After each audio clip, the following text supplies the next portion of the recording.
6-year-old Clara Hale hadn't spoken since the park accident that left her terrified of the world. Her father, Jonathan Hale, a powerful CEO, brought her to the family's sprawling mansion, desperate for a breakthrough after months of silence and failed therapies. But it wasn't the money, the luxury, or the experts that reached her. It was Emily, a young maid in her 20s with blonde hair, who left delicate paper cranes in the garden and hummed softly as she tended the herbs. When Clara finally looked up at someone and whispered her first word, Jonathan realized that Emily's quiet patience held a power his wealth and authority never could. Before we dive in, if you like this kind of stories of overcoming adversity and justice, let us know in the comments where you're watching from. We love seeing how far these stories reach. Now let's jump back in.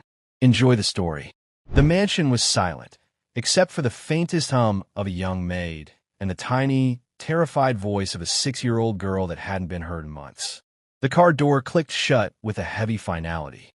Jonathan Hale, 42, CEO of Hale & Company Logistics, adjusted the cuff of his navy suit as though bracing for battle. The mansion before him loomed, gray stone, ivy-clad, windows like watchful eyes. He'd purchased it last year, a symbol of his empire's success. Yet the silence behind him was louder than any boardroom's applause. His 6-year-old daughter, Clara, stepped out of the car. Blonde hair fell like silk around her pale face. Her small hand clutched a worn, stuffed rabbit, its ear nearly torn off, stitches visible. She didn't look at him. She rarely did. "Careful," he murmured, his voice controlled, polished. The kind of voice that closed million-dollar deals. She adjusted the rabbit in her arms, but didn't respond. Inside the house, marble floors gleamed. The air smelled faintly of polish and lavender oil, carefully curated to impress. Jonathan's shoes clicked sharply as he led her to the grand staircase. Clara followed like a shadow, movements slow, deliberate, each step chosen with care. In his office, he set down his briefcase, glanced at the time, and pulled up an email, another consultant's report on selective mutism. He scrolled through bullet points, memorized phrases, behavioral reinforcement, controlled exposure, consistent routine. His jaw tightened. He tried them all. "Clara," he said softly, turning toward her. She stood near the doorway, rabbit in hand, eyes fixed on the floor. "Do you remember Grandpa's garden?" His tone softened. No answer. A memory stirred. His father, a decorated war veteran, kneeling in that very garden, teaching him patience by trimming roses one thorn at a time. Jonathan had always been the one to rush ahead. He crouched before her now, face level with hers. "You used to laugh there," he whispered, as if saying it aloud could summon the sound. She blinked slowly, expression blank, and hugged the rabbit tighter. Jonathan swallowed his frustration, straightened, and gestured for the house staff. "Take her to the playroom," he said evenly, hiding the ache in his voice. Later that evening, as the household settled into its quiet rhythm, Jonathan sat at his desk, rereading the consultant's instructions. He followed them mechanically, arranging flashcards, practicing soft tones. Clara watched him in silence, her gaze distant, as if separated by glass. When she turned away, he simply adjusted his tie and kept reading aloud, obedient to advice that felt useless against the fortress of her silence. In the kitchen, evening light spilled across polished counters. The smell of simmering broth lingered, soft and comforting. Emily Warren, 26, wiped her hands on a linen cloth and moved with quiet precision. Her blonde hair was pulled back in a simple braid, a few loose strands brushing her cheeks. She worked silently, stacking plates, her motions unhurried but efficient, as if each task carried its own quiet weight. Jonathan entered, his tie loosened but posture still stiff. Clara trailed behind him, holding her rabbit by its ear.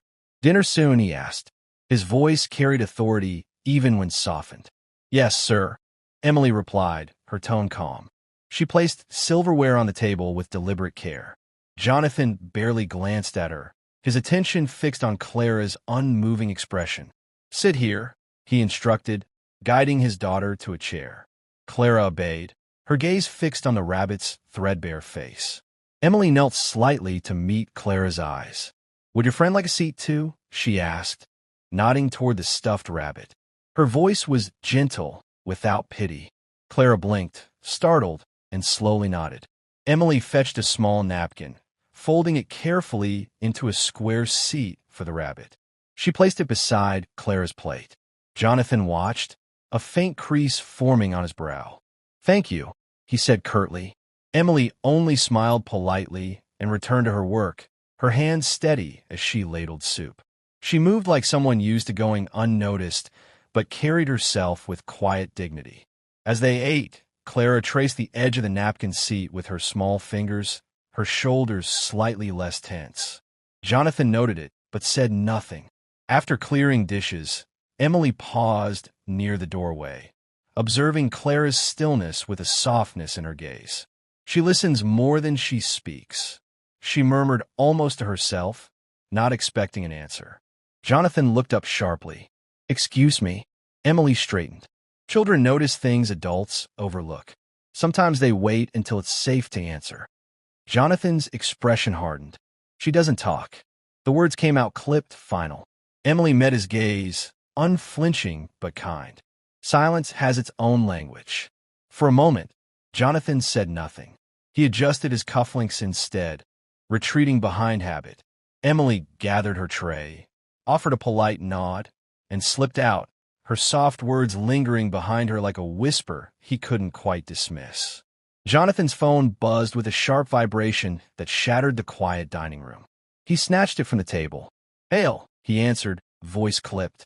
"Sir, the shipment from Rotterdam is stuck at customs," his operations manager said, tension crackling over the line. "They're threatening penalties if we don't respond tonight." Jonathan paced toward his study, ties swinging loosely against his shirt. "Send me the paperwork. Get the legal team on it. I want the revised manifest within 20 minutes. His tone was crisp, efficient. Behind him, Clara sat at the table, legs swinging softly, tracing a finger along the rabbit's torn ear. She didn't look up as her father's voice grew firm. Jonathan's commands came rapid fire. "No, reroute the Tokyo shipment first." "Yes, make them wait." "Tell them." "No, don't tell them anything. Just act." He paused mid-sentence, glancing back. Clara was still, completely still, her wide eyes fixed on nothing. The napkin seat for the rabbit lay crumpled, forgotten. He tightened his grip on the phone. "Hold on," he muttered, covering the receiver with his hand. "Clara," he said, voice softer now. "Do you want your coloring book?" No response. "Sweetheart." His voice cracked slightly, but she didn't blink. The silence around her was heavier than the logistics crisis waiting on the line. Jonathan turned away, irritation edging his words as he barked back into the phone. "Push everything through tonight. Call me back when it's done." He ended the call abruptly. He walked back to Clara, crouching to meet her at eye level. She clutched the rabbit tighter, her knuckles pale. He reached for her hand, but she slid it away gently, as if protecting herself. Jonathan sighed, running a hand over his face. "I'm here, Clara. You know that, don't you?" he whispered. She didn't move. His shoulders sank. The power he wielded in the boardroom meant nothing here. He sat beside her, the leather chair creaking under his weight. For a moment, he stayed still, watching her quiet breathing. The tension in his jaw softened, but the helplessness in his eyes deepened. Outside the window, the last light of evening fell over the mansion's sprawling grounds. Inside, a father and daughter sat in silence, so thick it felt like stone walls between them. A soft rustle drew Jonathan's attention. Clara had risen from her chair without a sound. She moved to the hallway. Rabbit pressed her chest. Jonathan followed at a distance, unsure whether to speak. She paused before a set of tall glass doors leading to the mansion's rear grounds. Her small hand pressed against the cool glass. Beyond lay the garden, once wild, now pruned to perfection by landscapers. Evening mist clung to the hedges. The air outside carried the scent of wet earth. Clara glanced back at him, a flicker of something in her gaze. Not fear, not quite trust, just a pull. Jonathan unlocked the doors and opened them, the hinges creaking softly. "Go on." he murmured. She stepped out, rabbit dangling at her side. Her shoes tapped lightly on the flagstone path. Jonathan followed, his polished loafers loud against the quiet. The garden was wide, edged with trimmed hedges and towering oaks. A single fountain stood at its center, water trickling softly. Clara stopped near it, staring at the slow spiral of water spilling over the stone. Her fingers hovered above the rim, then dipped into the stream. Jonathan shoved his hands into his pockets, unsure what to say. "That fountain's from Florence," he offered, voice low. "Hand-carved marble. 17th century." She didn't turn. She traced the water's edge, eyes following the ripples. He tried again. "Your grandfather loved this garden. He planted roses over there." He gestured toward a carefully arranged bed. His words felt like stones dropping into deep water, vanishing without a sound. Clara crouched, touching a mossy stone near the base of the fountain. She seemed absorbed, her movements slow but deliberate, like someone uncovering a secret. Jonathan crouched beside her. "Do you like it?" No answer. He sighed, leaning back on his heels. For the first time that day, he didn't reach for his phone or check the time. He just watched her. From a distance, a soft rustling sound came. Footsteps. Emily appeared, carrying a basket of fresh herbs. She paused upon seeing them, her expression unreadable but calm. Without a word, she bent to collect rosemary sprigs from a bush, her presence quiet as the mist. Jonathan straightened, feeling suddenly like an intruder in his own garden. Clara remained crouched, fingertips still in the fountain water, completely absorbed. Emily moved closer, her basket filling with herbs, the scent of rosemary and thyme drifting through the cool air. Clara turned her head slightly, following Emily's quiet movements, though she said nothing. Jonathan folded his arms, his stance instinctively authoritative. "She doesn't talk," he said flatly, breaking the hush. His words felt heavier than intended. Emily didn't look at him immediately. She plucked a sprig of sage, inspected it, and placed it in the basket. "Silence is its own language," she replied softly, her tone steady. Jonathan's jaw tightened. "She's been like this for months. We've seen specialists. I know it's wrong."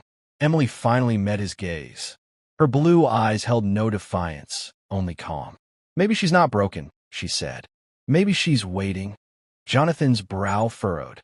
"Waiting for what?" Emily knelt to pick lavender near the fountain, her voice as gentle as the movement of her hands. "For someone to stop trying so hard to fix her." The comment landed like a quiet rebuke. Jonathan bristled and used to being challenged. "That's easy to say," he muttered. Emily straightened, basket in hand, and glanced at Clara, who was still crouched, fingers trailing patterns in the water. Children know when they're safe. They know when they're being rushed. Jonathan exhaled sharply. "I'm her father. I'm doing everything I can." Emily nodded once, her expression softening but unwavering. Sometimes that's the problem. Jonathan blinked, stunned by her audacity. No one spoke to him this way. Not in the office, not even at home. Emily turned away, stepping lightly along the path. "She listens, Mr. Hale," she added over her shoulder. "More than you realize." The sound of her footsteps faded as she disappeared around a hedge, leaving behind only the faint scent of herbs and her words lingering like mist in the air. Jonathan looked down at Clara. She had pulled her hand from the water and was now carefully arranging small stones along the fountain's rim. He crouched again, wanted to say something, but the right words refused to come. Instead, he simply sat beside her, silent. For the first time in years, he felt like someone else was holding the map to a world he didn't know how to enter. The next morning, Jonathan's phone rang before breakfast. He recognized the name on the screen, and his stomach knotted. "Langford," he muttered, answering. "Jonathan," said Victor Langford, his voice smooth as glass. "I hear your Rotterdam shipment's in trouble." "Shame. Investors get nervous about delays like that." Jonathan's hand tightened around the phone. Langford, 50, a rival CEO with a reputation for ruthless acquisitions, was the kind of man who smiled while sharpening knives. "I'll handle it," Jonathan replied, keeping his voice cool. "I'm sure you will. Langford said, a trace of amusement in his tone. Though word around town is you've personal matters keeping you busy. You're only human. Jonathan froze. He looked across the breakfast table. Clara sat in her chair, her stuffed rabbit propped in front of her plate. She was quietly spooning oatmeal into its imaginary mouth. Langford's chuckle over the line was soft, but it stung. Take care of your family, Jonathan. The rest of us will take care of business. Jonathan ended the call without a word. He stood abruptly, his chair scraping against the floor. Emily glanced up from where she was arranging toast on a platter. Bad news? She asked calmly. Nothing I can't handle, Jonathan said, his voice clipped.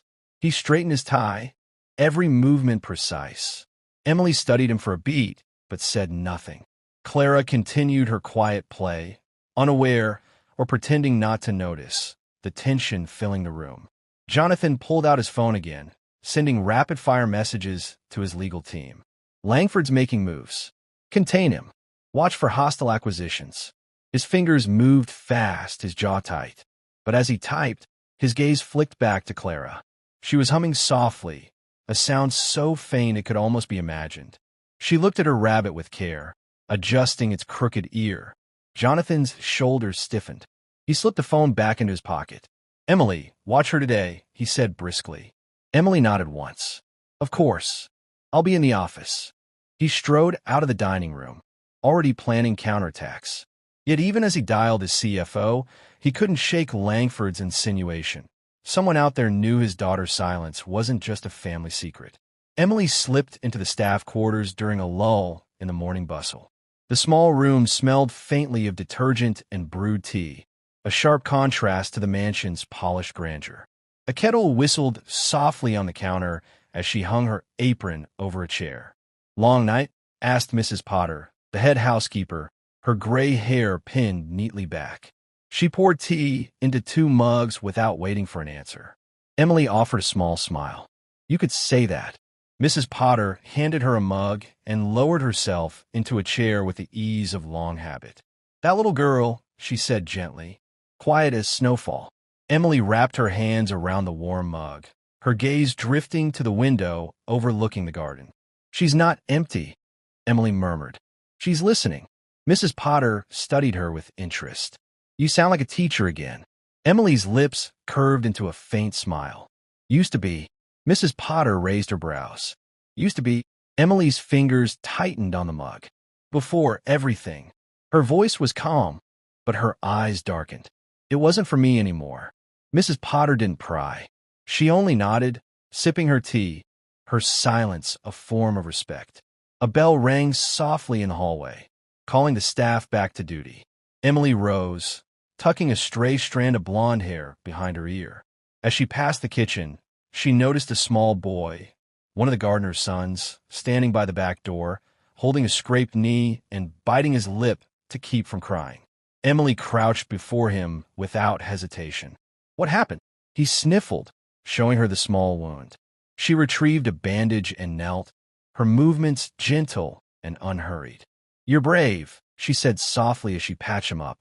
The boy nodded, cheeks flushed, then whispered, thank you, before running back outside. Emily straightened, leaning briefly against the wall. A rare softness touched her expression as she hummed a faint tune, a melody too old to place, yet comforting, like a lullaby from another life. For a moment, she let herself breathe, the hum filling the small corridor. Then she picked up her basket of herbs and stepped quietly back toward the garden, her composure restored but her eyes still shadowed by old memories. The garden was empty when Emily stepped outside. Morning mist clung low over the trimmed hedges, softening the edges of the stone paths. She carried the herb basket but paused at the fountain, glancing at the stones Clara had carefully arranged the night before. Their uneven line looked deliberate, like a message only a child could write. Emily crouched and slipped a small object from her apron pocket, a folded paper crane. Its wings were crisp, pale blue against the gray stone. She placed it gently near Clara's stones, adjusting it so its beak pointed toward the fountain's rippling water. She stepped back and lingered for a moment, watching the crane flutter slightly in the morning breeze. Her lips curved faintly. Then she turned and walked away, disappearing behind the tall hedges, leaving only the crane's fragile shape behind. Later, Clara arrived. She wandered in slowly, rabbit dangling from one arm. Her shoes scuffed softly along the stones. She stopped when she saw the crane. Her breath caught. She crouched low, staring at the tiny folded bird. Her fingers hovered above it, hesitant to touch. After a long pause, she reached out and lifted it gently, holding it as if it were alive. She studied its delicate folds, her small brows furrowed in concentration. Slowly, a faint smile flickered across her face, brief, like sunlight breaking through clouds. She tucked the crane carefully between the rabbit's arm and her own, cradling them both close. From the shadows of the hedges, Emily watched silently, her arms crossed loosely over her chest. She made no sound, no move to reveal herself. This moment wasn't hers to claim.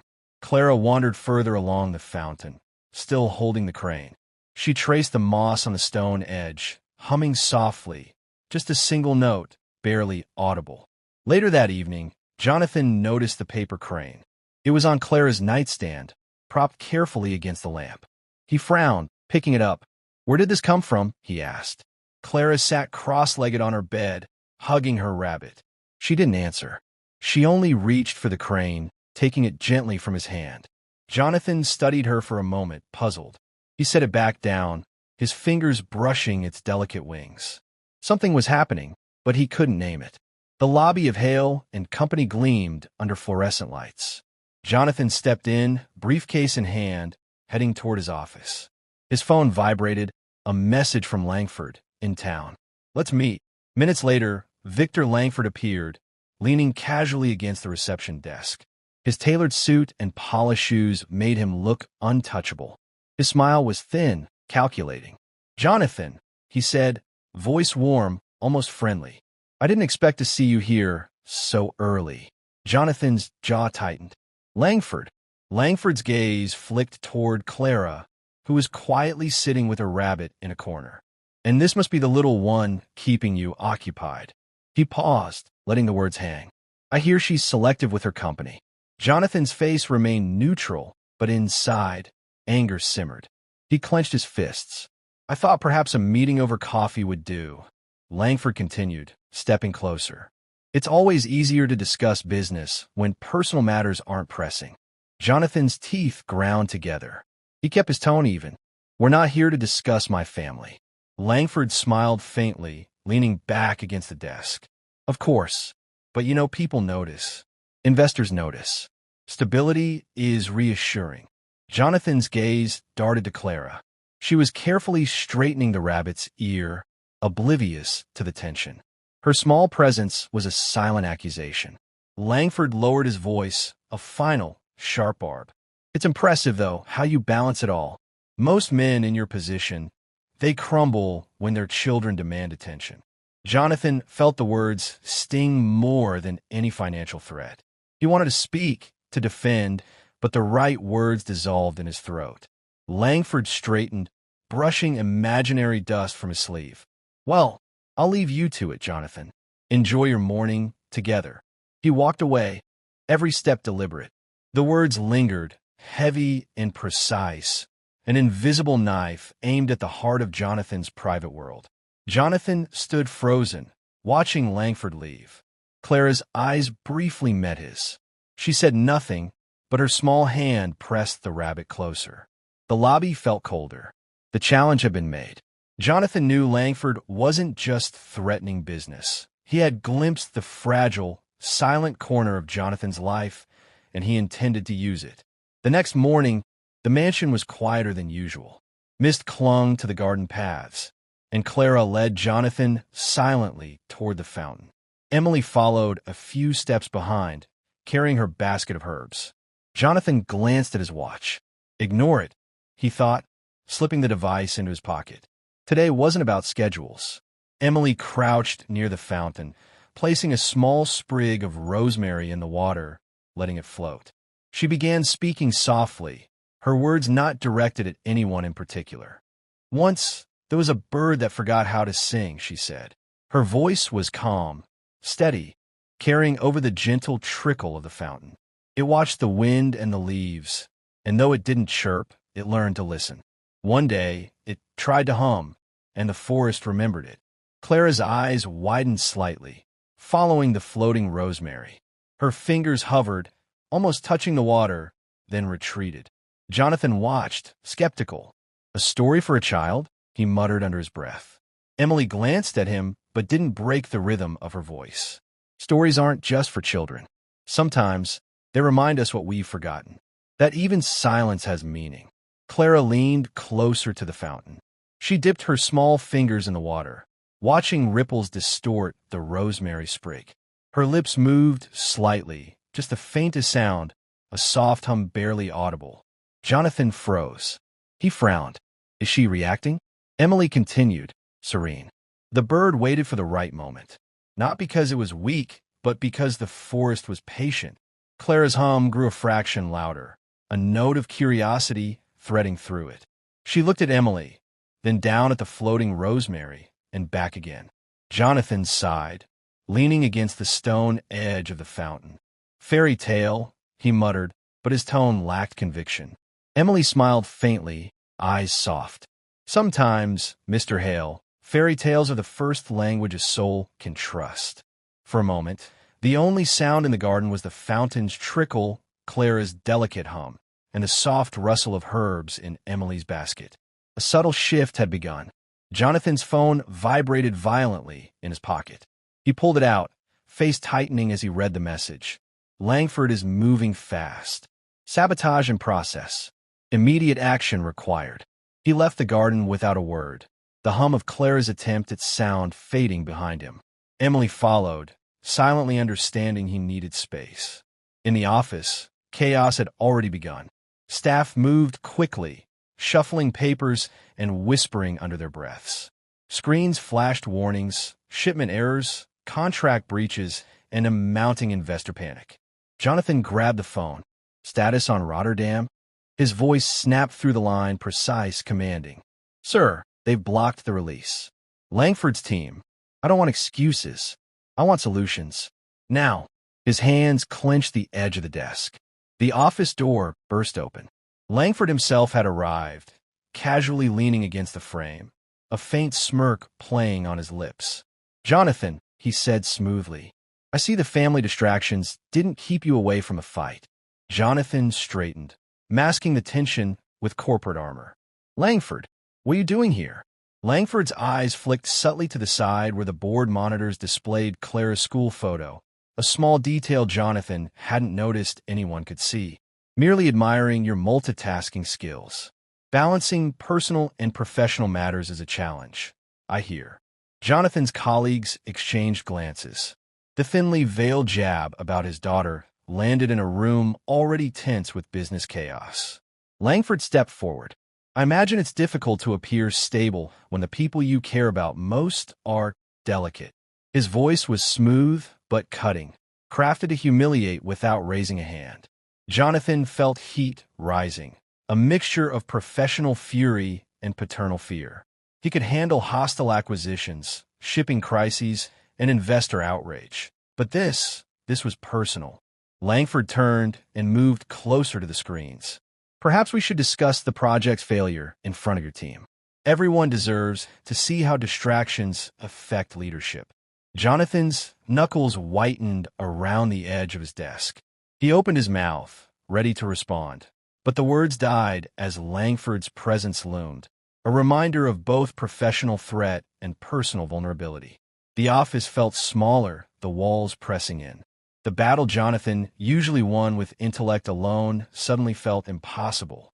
Jonathan's hand hovered over the keyboard, ready to fire off instructions to salvage the Rotterdam shipment, when a soft commotion at the refreshment table caught his attention. Emily appeared, carrying a tray of drinks. She moved with her usual calm precision, unaware, or pretending to be, of the confrontation unfolding. Langford's gaze flicked to her. Ah, the housekeeper, he said with a thin smile, mocking yet polite. Isn't it quaint how everyone has their role? Emily set down a glass just as Langford leaned forward to grab a folder. The tray shifted slightly. A cup teetered, then toppled, spilling water across the polished surface. Langford jerked back instinctively, papers fluttering onto the floor. "Oh!" Emily exclaimed, stepping back as if startled. She quickly wiped the spill, apologizing softly. "I'm so sorry. Clumsy of me." Jonathan blinked, momentarily stunned. The distraction gave his staff the split second they needed to recover, collecting scattered documents and shuffling them back into place. Langford straightened, attempting to regain composure, but the rhythm of his attack had been disrupted. Jonathan's associate immediately seized the opportunity, pulling Langford aside for a clarification on the legal hold, effectively diffusing the confrontation. Jonathan watched Emily as she moved away, her expression serene. No one else in the room seemed to notice anything unusual. Yet, Jonathan understood. This had been deliberate, perfectly timed. A subtle, unspoken intervention. Langford, visibly frustrated but maintaining his polished facade, finally straightened. "Well, it seems we'll reconvene later," he said, forcing a polite smile before exiting the office. Jonathan exhaled, tension draining slowly from his shoulders.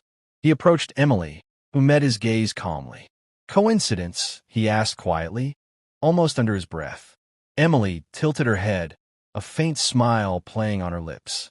"Sometimes, Mr. Hale," she said softly. "Timing is everything." Jonathan glanced toward the closed office door, where Clara's photo still sat, her small face a reminder of why subtlety mattered. He knew Emily's intervention had been for more than just business. It had safeguarded the fragile corner of his personal world he couldn't protect on his own. The garden was bathed in the soft glow of late afternoon. Golden light filtered through the oaks, casting elongated shadows across the flagstone path. Jonathan walked slowly beside Clara, who carried her rabbit and the pale blue paper crane Emily had left days before. A small breeze stirred the fountain water, causing ripples that shimmered like liquid gold. Clara paused, her eyes wide, and reached out with delicate fingers to touch the dancing surface. Jonathan crouched beside her, silently watching. The rush of the day's crises, the threats, the sabotage, the boardroom chaos, felt distant, almost meaningless. He glanced at his phone, which vibrated insistently in his pocket. Another urgent message. He looked back at Clara. For the first time, her expression softened, a small, genuine smile breaking through the armor of silence. The faintest flicker of sound escaped her lips, a breath, a hum, delicate as a bird's first note at dawn. Jonathan's hand hovered near hers, wanting to reach out but resisting. He didn't speak, didn't interrupt. He simply allowed the moment to exist fully, letting her reaction unfold without pressure. Clara traced the edge of the paper crane with her fingertips, her small thumb brushing the folded wings. She looked up briefly at Jonathan, then back at the fountain, and her smile deepened ever so slightly. The phone buzzed again. He glanced at it, saw the urgent work alert, and then deliberately slipped it back into his pocket. Instead, he shifted closer to Clara, letting the warmth of the fading sun spill across them both. Silence stretched between them, but it no longer felt oppressive. It was shared, sacred. For a brief moment, the world contracted to just the two of them, the paper crane and the glimmering water. Jonathan's chest ached, but not with frustration. It was a quiet, profound ache of connection finally emerging. He reached toward her shoulder, not touching, just offering presence. She turned her gaze fully to him, her small lips parting once more in a soft, almost imperceptible hum. Jonathan exhaled, barely holding back tears. The weight of years, the pressure of countless battles, and the helplessness he had felt for months seemed to lift in that single fragile instant. He didn't speak. He didn't celebrate.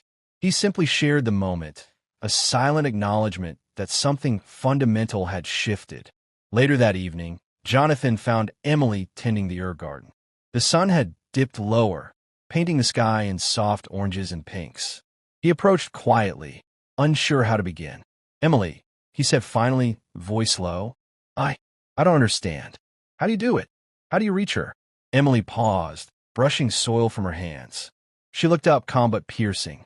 Jonathan, the silence isn't damage. It's protection. Her mind locks doors to keep her safe after trauma.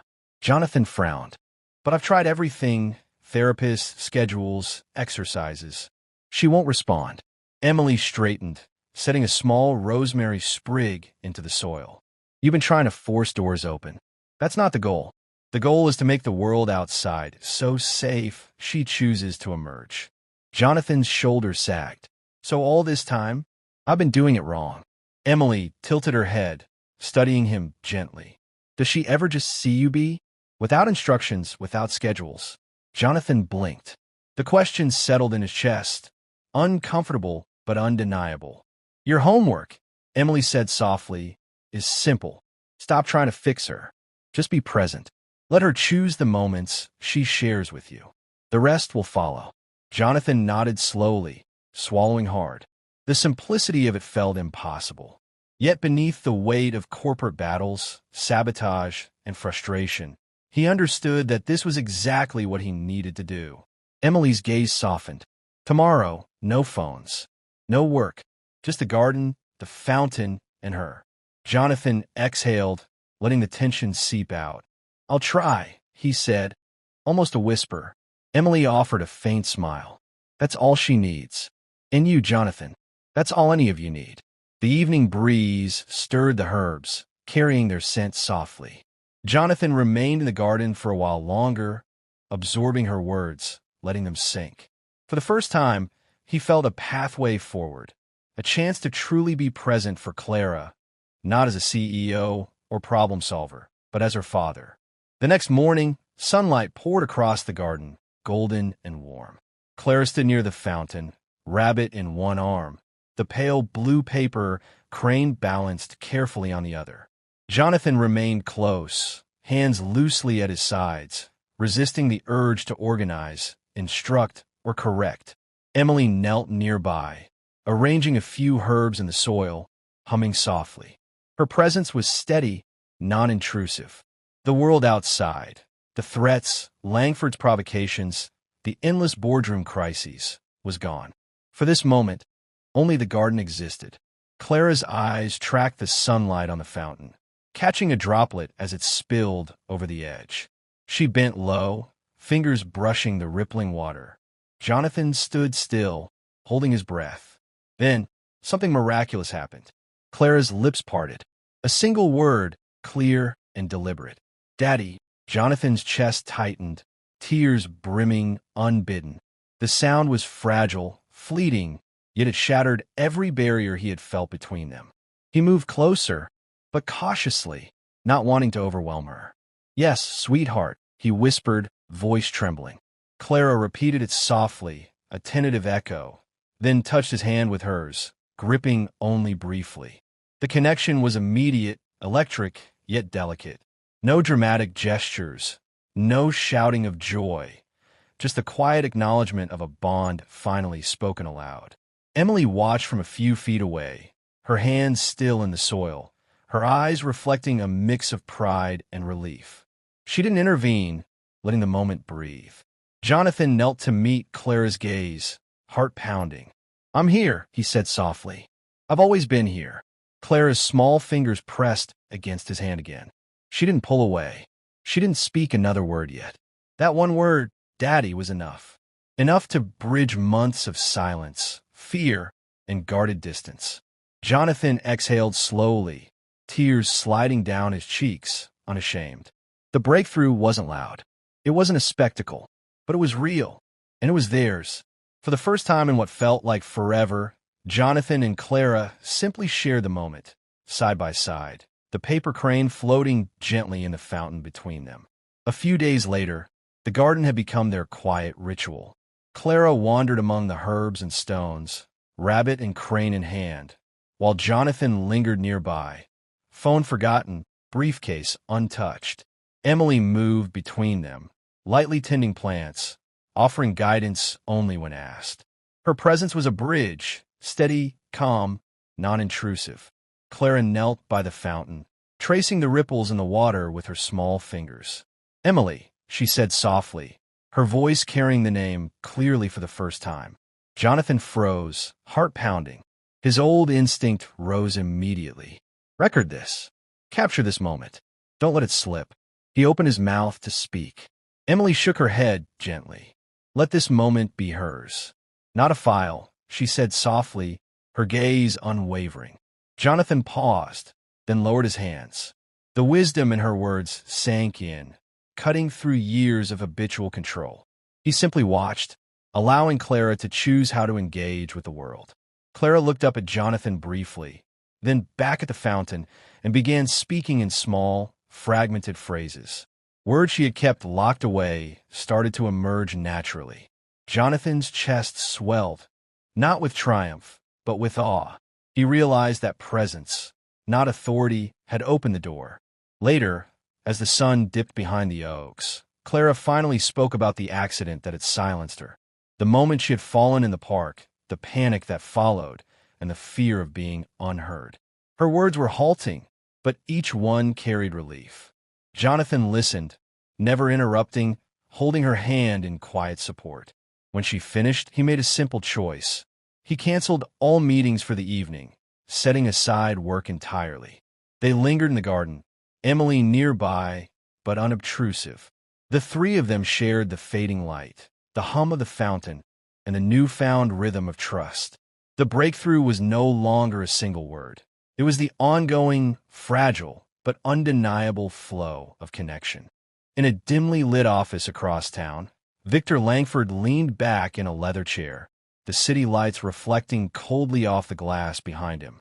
His fingers drummed the desk with quiet rhythm, a predator savoring the hunt. A file sat open before him, its contents carefully concealed from view. A junior analyst shuffled nervously into the room. "Sir, the information on Emily, it's—" Langford's sharp glance silenced him. "Yes." The analyst swallowed. "Her past. There's an incident. Years ago, she was recognized for an act of heroism during a fire at a children's school. It was well documented, but largely forgotten." Langford's lips curled into a faint, calculating smile. "Ah, perfect." He tapped the file with deliberate precision. Heroism, recognition, public record, vulnerability disguised as virtue. He leaned forward, voice low and precise. "This is gold. The press will love the story. They'll frame it as failure, negligence, misjudgment. It will humiliate her, discredit Hale, and make that little girl, Jonathan's daughter, a symbol of instability." The analyst nodded, visibly shaken. "You're sure this can be used at the board meeting?" Langford's eyes gleamed with cold amusement. "Not just the board meeting. Every public forum, every press release. We'll craft it carefully. Timing is everything. And Jonathan, he will have no idea until the blow lands." He opened a drawer and pulled out an old photograph. It showed a younger Emily, blonde hair streaked with soot, cradling a small child rescued from a burning classroom. The image radiated quiet heroism, innocent, brave, undeniable. Langford's fingers traced the edges. "To most, this is inspiring. To me, it's a weapon. A truth twisted just enough to wound those who care. Fear, doubt, guilt, all exposed publicly." He leaned back, folding his hands over his chest. Jonathan Hale has finally learned the limits of control. Let's see how he handles it when his daughter's presence in this story becomes part of the narrative. The analyst swallowed again, realizing the depth of the trap being set. And if Emily intervenes? Or if the child resists? Langford laughed softly, a sound without warmth. Then we escalate. The more they care, the more fragile their defenses. By the time they realize, the narrative is already theirs to manipulate. He looked out at the city, lights flickering like distant stars, and whispered, almost to himself, "The stage is set. The pieces are in motion. Now we wait for the performance." Outside the office, the night pressed in, quiet and expectant. The trap was poised to strike, and Langford's confidence radiated like a shadow over every corner of Jonathan's world. Jonathan entered, Clara in tow, her small hand gripping his. Emily followed quietly, her basket now empty, a silent guardian of the fragile equilibrium. Victor Langford stood at the podium, smiling with practiced charm. He waved, welcoming the attendees, but his eyes flicked briefly to Jonathan and Clara, a faint smirk betraying his hidden intentions. Jonathan's heart tightened. He had suspected the trap, but seeing it in motion, the carefully orchestrated crowd, the cameras angled just so, made the risk painfully real.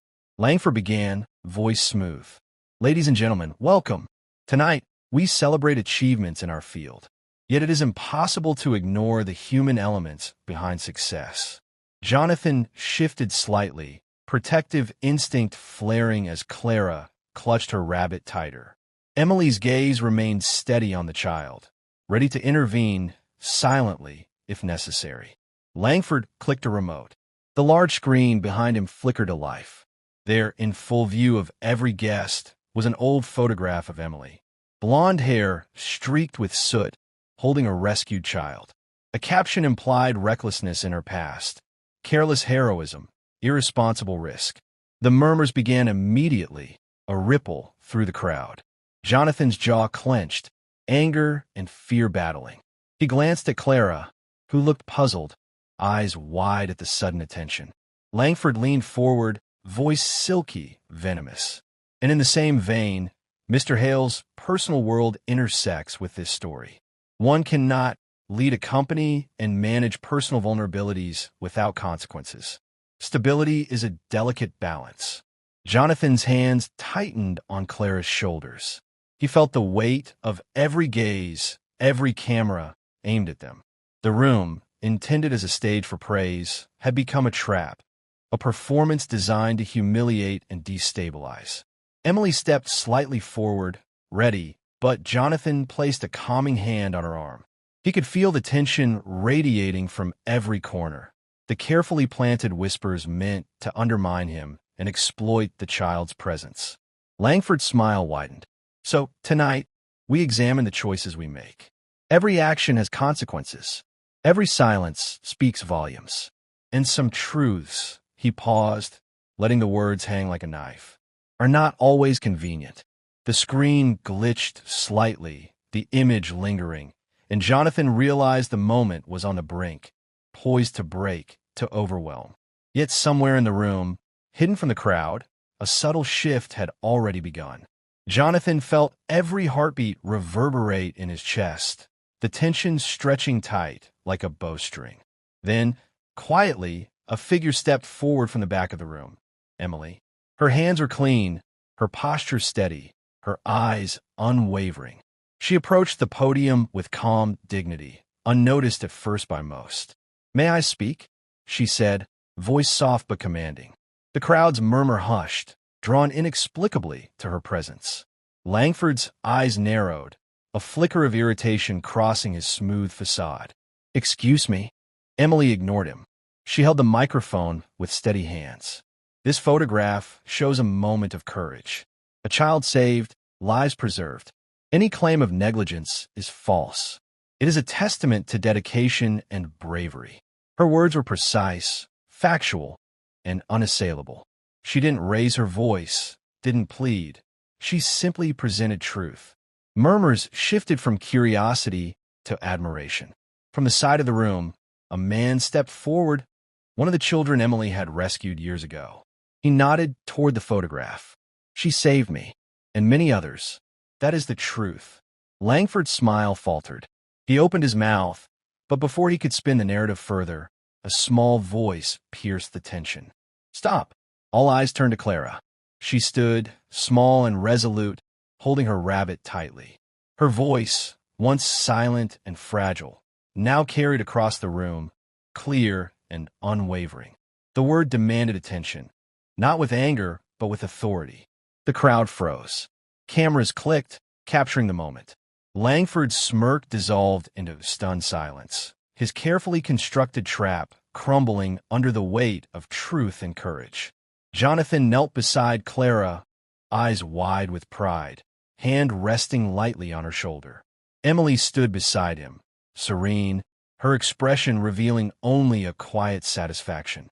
The applause began slowly, swelling to fill the room. It was genuine, spontaneous, and entirely earned. The antagonist's power, built on insinuation and fear, was shattered. Langford remained frozen at the podium, his influence evaporating as the audience celebrated the bravery, honesty, and dignity of those he had sought to undermine. Jonathan and Clara shared a glance, unspoken acknowledgement passing between them. The battle had been won, not through force or strategy alone, but through courage, truth, and the quiet voice of a child finally heard. Chaos rippled through the ballroom as applause swelled. Investors whispered, journalists jotted notes furiously, and Langford stood frozen, his influence unraveling. The air was thick with tension and revelation. Figures of authority, alerted by the dramatic exposure, approached Langford. A senior compliance officer moved swiftly to confiscate the misleading documents. Another team revealed inconsistencies in Langford's charitable ventures, confirming long-suspected fraud. Jonathan exhaled slowly, keeping Clara close. She leaned against him, rabbit in arm, her small hand brushing his. The once fragile connection now felt steady, fortified by the courage she had just displayed. One of Jonathan's associates approached, visibly relieved. "Mr. Hale, the deal is back on," she said, eyes bright. "With new ethics clauses. We'll proceed only under full transparency." Jonathan nodded, the weight of months of stress lifting slightly. He glanced at Emily, who stood quietly, her hands folded, observing the aftermath without fanfare. Her calm had guided them through both personal and professional crises.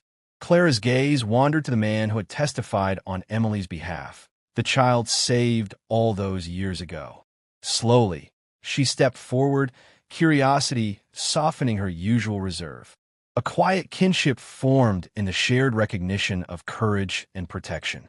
Outside the ballroom, Langford was escorted away, his carefully constructed empire dissolving amid legal threats and public scrutiny. His threats, once looming over Jonathan's life and company, had evaporated under the weight of truth and integrity. Jonathan crouched beside Clara in the quiet of the garden later that evening. "You were amazing," he whispered, brushing her hair back gently. She looked up at him, smile faint but real. "I said, stop," she reminded him softly, as if to mark the moment. Emily knelt nearby, adjusting a small sprig of rosemary in the fountain. She offered only a slight nod to Jonathan, a silent acknowledgement that the lesson had been learned and that trust, patience, and presence had prevailed. Jonathan finally allowed himself to breathe fully. For the first time, the professional and personal crises coexisted without conflict, both contained and understood. The external battle was over, and the fragile, precious internal world of his daughter had been validated and protected. The three of them lingered quietly, the fountain's gentle trickle filling the air. The chaos of the day faded, replaced by calm, presence, and a shared understanding that the difficult path they had walked had led to a hard-earned victory. The morning after the event, sunlight spilled through the tall windows of Jonathan's office. Papers were stacked neatly, but his attention was not on them. He was on a call, delegating responsibilities with a newfound balance, his tone calm but authoritative. "Yes, proceed with the delegation," he said, "and make sure the foundation funds are released.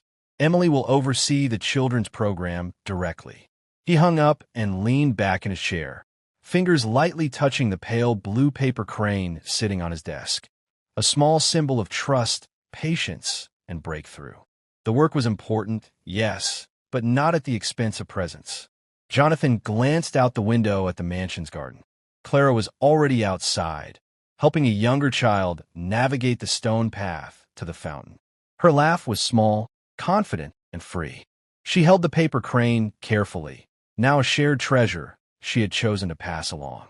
Emily appeared at the garden gate, observing. Jonathan rose and approached her, offering a quiet nod of acknowledgement. "The role," he said softly, "is yours if you wish it. I wanted to honor your way, not mine." Emily's eyes widened slightly, a mix of surprise and consideration. I would like that," she replied cautiously. "But it must stay true to the children's pace, their needs, not schedules." Jonathan smiled faintly. "Exactly. You have the space to shape it as you see fit." Emily stepped forward into the sunlight, brushing a strand of blonde hair from her face. She moved among the children naturally, guiding them gently, showing them the fountain, the herbs, and the small rituals she had established. Her presence was both calm and commanding without dominance. Jonathan watched from the veranda. Clara was already showing another child how to fold a paper crane, her small fingers steady, her laughter rippling. The garden was alive with quiet energy, subtle lessons, and the slow rhythm of patient guidance. Jonathan returned inside, resuming his work with a lighter step. His phone remained silent. Meetings had been delegated.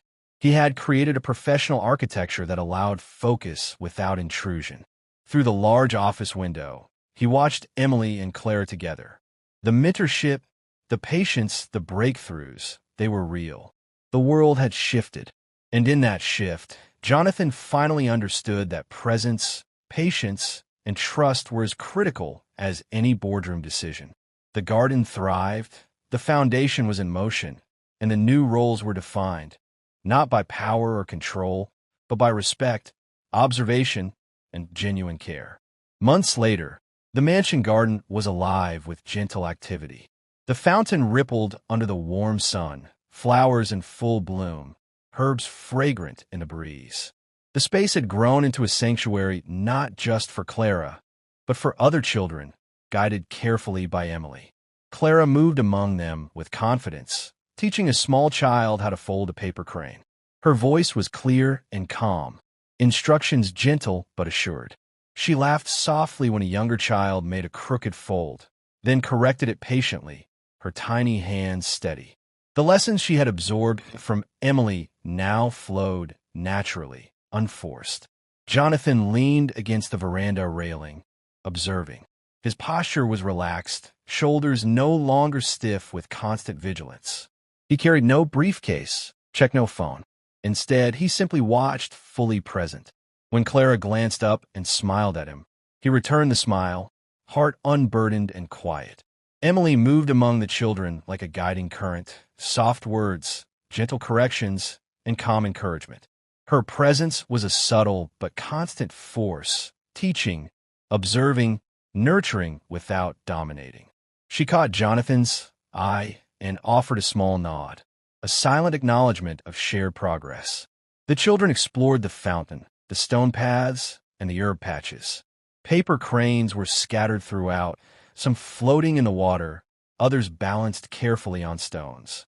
Each crane told a story of patience, trust, and connection. Clara paused by the fountain, touching the water, then turned to Jonathan. "Daddy," she said softly, and he responded with a smile, his hand brushing hers briefly. The word no longer carried hesitation. It was natural, confident, and full of presence. Jonathan felt a quiet swell of pride. He had learned to prioritize being over fixing, to honor the moment rather than controlling it. Healing had become a shared rhythm, patient and ongoing, extending beyond his daughter to the other children in the sanctuary. Emily hummed softly as she adjusted a small sprig of rosemary, her gentle melody mingling with laughter and the ripple of the fountain. The garden thrived, alive with patient guidance and joy. Jonathan, Clara, and Emily shared a final glance, silent, complete. The world outside remained, but here, in the sanctuary of the evergreen garden, a new normal had been built, a space of presence, healing, and quiet, enduring hope. The camera of imagination would linger on the fountain, the cranes, and the gentle hum, a lasting anthem of patience and connection. Thank you for following this story. If you believe that true heroism lies in the everyday acts of dignity and perseverance, then you belong here. Subscribe to Unsung Heroes. Join our community to celebrate the resilience and worth of every individual and ensure their quiet sacrifices never go unnoticed. Like and share. Help us amplify these unfiltered, authentic stories by liking this video and sharing it with someone who needs to be reminded of the silent power of the human spirit. Be a witness. Hit the notification bell so you never miss a powerful look at life's challenges and triumphs across the American social landscape. Subscribe today and honor the silent power of the human spirit.